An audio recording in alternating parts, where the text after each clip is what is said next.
বিশ্বজুড়ে কাজের স্বীকৃতি মিললেও দেশে বাধার মুখোমুখি পড়তে হচ্ছে। মঙ্গলবার আদালতে এভাবেই ক্ষোভ জানিয়েছেন ডক্টর মোহাম্মদ ইউনূস। মন্তব্য করেন, এজন্য একদিন জবাব দিতেই হবে।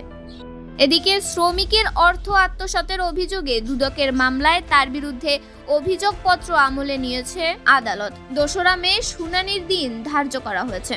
কখনো শ্রম আদালত, কখনো ঢাকা মহানগর দায়রা জজ আদালতে যাচ্ছেন। ৫ মাস ধরে এভাবেই দৌড়াতে হচ্ছে ডক্টর ইউনূসকে।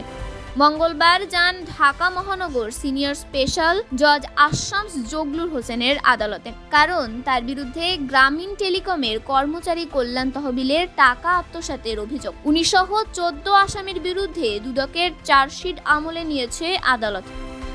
বিচারের জন্য পাঠানো হয়েছে বিশেষ জজ ৪ আদালতে। পরে সাংবাদিকদের মুখোমুখি হন ডক্টর ইউনূস। প্রশ্ন তোলেন দেশে আইনের শাসন নিয়ে। এদিনও আদালতে উপস্থিত ছিলেন কানাডা, নেদারল্যান্ডস ও ইউরোপীয় ইউনিয়নের পর্যবেক্ষকরা। তন্নি শিকদার, দৈনিক সকালের দুনিয়া।